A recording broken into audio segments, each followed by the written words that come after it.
I'm Ron Donaire, CEO of Intuizi, and I have a guest with me today. He is a global CMO with an extensive history in marketing and some of the world's largest brands. We've worked together on various projects. I'm very excited to have him on the show today. He has done stints with Anheuser-Busch, McDonald's, Marie Callender's, Subway's, Papa John's, 575 Pizza, and Farmer's Cow. Currently, he is working with this awesome group of CMOs at Chief Outsiders. Karlin Lindhardt, welcome to the Data Dive-In. Hi, Ron. Nice to see you today. Thanks for being on the show today. Having me. Wonderful. Well, why don't you tell us a little bit about how you are using data and tools in your roles, trying to maximize the marketing efforts for your clients?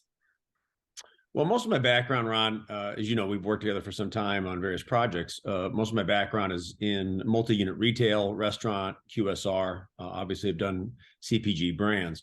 But in those roles, the critical factor now and going forward is how do we identify, qualified and category qualified audiences in the trading areas of these restaurants or retailers?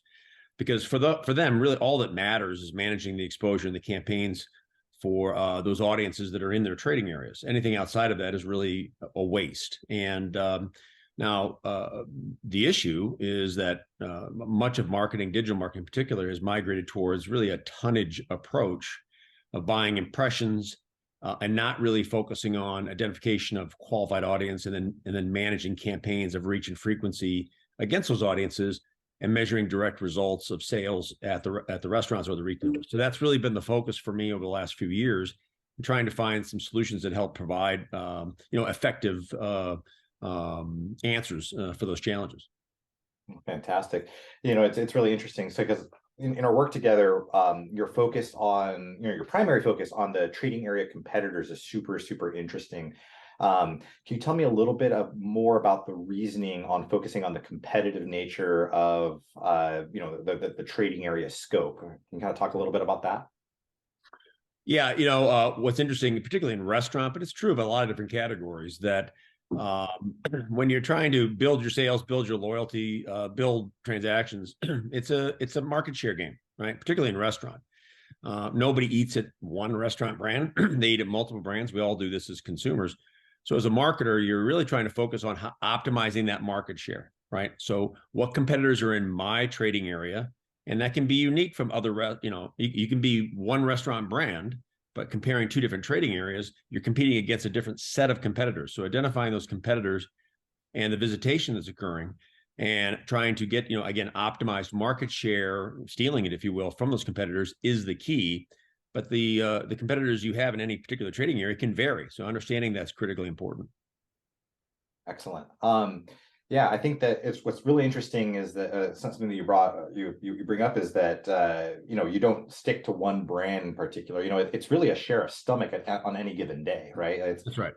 It's some days you go to a McDonald's, some days you can go to a Chick-fil-A, some days you can go to a Pizza Hut. It really just depends on that day. So it's convincing a consumer to, at the right time with the right message, to actually be there. And it's not a point in time type of a conversation, because if I'm in line at McDonald's, the chances that you're going to get me to leave that line and go next door to a Burger King is almost zero, right? That's so correct. Yeah. It's like this behavior over time aspect that I think that is one of the most important differentiators of kind of like some of your work that you've done that I found very, very intriguing. Well, I think, we, in many ways, we've forgotten the principles of David Ogilvy going back 50 years, which was, top of mind awareness and presence. So if you have a universe of customers in a trading area, I mean, you're a restaurant competitor, for example, it's not so much about this transaction, but it's about saying top of mind, because there's plenty of transactions coming in the next few weeks. And I need to have sufficient reach among that audience and enough frequency of exposure that I can be top of mind for those upcoming visits. So identifying their transaction right now, where they are right now, is not as important as identifying that they are participating in the category. Mm-hmm. And that I want to manage my message against them over the next few weeks, so those future transactions I can influence. And that goes back to the David Ogilvy principles of, hey, you identify your audience and you deliver effective campaign and reach and frequency against them. And that's been lost in a lot of today's campaigns. Without those effective metrics, many campaigns, I believe today, you're getting a lot of tonnage, but you're getting massively excessive frequency of exposure for that message against a smaller audience, not your full reach of qualified audience. And so, I think in the programs we've been able to run with Intuizi, been very pleased with our ability to deliver that and actually measure it and then see the results in the restaurant. So it's a kind of a combination of modern digital approaches constructed and measured against the old principles of Ogilvy back in the day of reach frequency. Absolutely. So would you say that, that Intuizi's tool set has like enabled you to kind of craft this type of messaging easily? What kind of, what, if you were to compare us with some of the other things in your vast experience, what would you say some of the key differentiators are? And then what kind of results did you see? Well, we've done a couple of different programs and it's evolved in each one. But I'd say that the point we're at now is that our ability to first identify a empirical audience that is the regular audience in that area, the devices. These are the devices representing people in this trading area. So now they're geo-qualified. I'm not going to deliver any messages to anybody who's not geo-qualified. It's a waste of my time.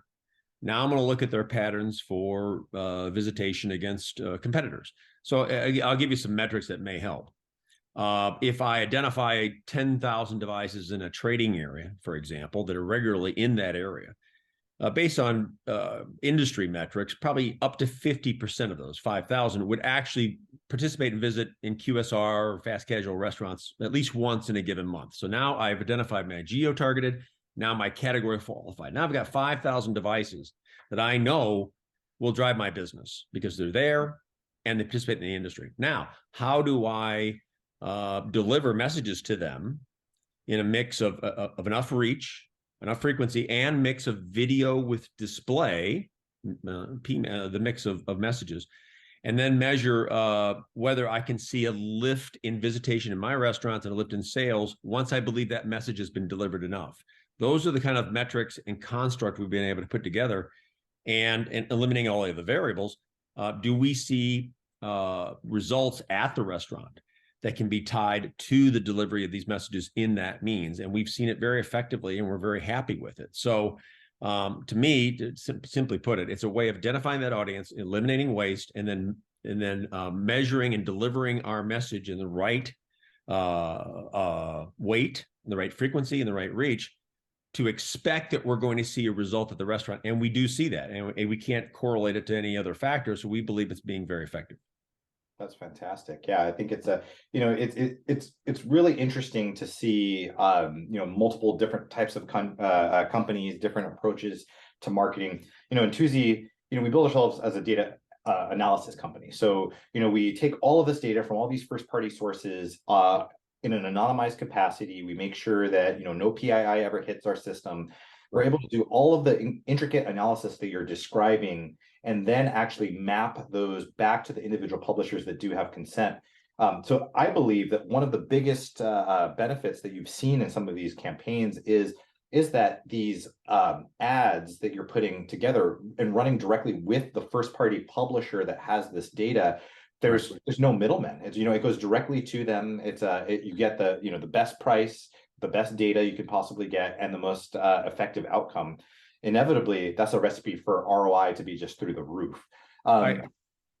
I'm sorry. Well, I couldn't agree more. I mean, again, look, we've worked together on a number of projects. My approach is that you construct it in a way in which you expect to get results, right? And so you run the trial. One of the things I love about Intuizi is that in a very affordable manner, you can construct these pilot programs and test if they work or not, and then test another version of it. For example, we've run display-only campaigns, right? And then video-only campaigns.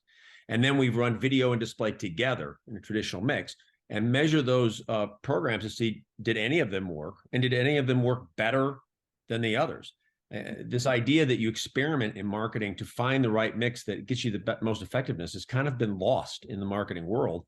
We've been able to do that at low cost and prove to ourselves that the results are justifying our efforts. And I think it's very satisfying. It's satisfying for us as marketers. It's satisfying for the actual restaurant operators because they see the results.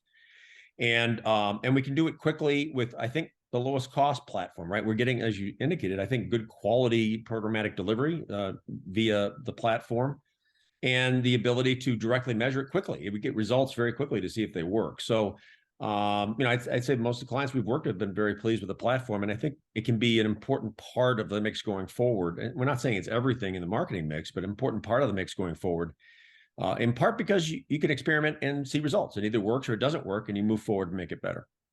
Yeah, I mean, at the end, results are the only thing that matter. Without Results revealing of the restaurant, right? Not just the metrics that we tend to make up, right, like yeah, no, throughs, the actual dollars in the actual results of the restaurant. That's what we care yeah, about, right? exactly. Yeah, you could have all the click-through rate in the world, but if someone's not coming in to buy a burger, a pizza, or a Right. hot dog, you're in the restaurant world, you're not doing anything right. That's exactly right. And I think frankly, a lot in marketing right now has lost that. And in the end, that's what matters. So Yeah, exactly. Yeah. KPIs are good directional indicators, but yeah, they're supportive, but it's not the result you're after. Right. Exactly. But without revealing too much, can you share any specific results for any of the clients that we're working with? I don't want to put you on the spot, but is there anything kind of like top level that you can kind of share? More recently, we've been able to, through Chief Outsiders, been able to conduct a program for a pizzeria chain in Texas, 575 Pizzeria. And we've seen double-digit lift. We pulsed it over 6 months. When the campaigns were on, we saw a lift and directional uptick in both counts and sales. And when the campaigns paused, they fell back down to the performance levels they were at before. We turned it on again, they turned back up. So we definitely saw a causality. And over the course of the 6 months, based on their spend, they got a 20-to-1 return based on the incremental sales. We estimated something in the $200,000 range for their stores at about based on the expenditure, about a 10-to-1 return on expenditure. So we were very pleased with that. Fantastic. 20-to-1. I don't know if I said 10-to-1, 20-to-1 return. So we're very pleased. Awesome. Well, thank you for your time today. It's been super informative. You're a wealth of knowledge in marketing and in life. If viewer wanted to get in touch with you to engage with you as a CMO or a consultant, what is the best way to do so? Well, right now I'm working with Chief Outsiders, and I'm happy to anybody to contact me. And Chief Outsiders, just to let you know, is a really innovative company where we have a collection of over 100, probably 120 CMOs from various across the span of industries. And the difference for that company is that we've all been CMOs, right? We haven't been consultants our own career. We've been CMOs, so we know the challenges that come with being in that seat. And so, I obviously represent mostly restaurant and multi-unit retail, but we have CMOs across the board. And, so we're doing a lot of good work there. And I think we're seeing there that Intuizi can be a great tool for the clients that we're servicing. And I'd be happy to share it with anybody if they want to reach out and contact me, and we could probably share more detail. Right on. Well, thank you so much, Karlin. I really appreciate the time today. You have a fantastic weekend and enjoy yourself. Thanks, Ron. Good to talk with you. Thank you. Thank you.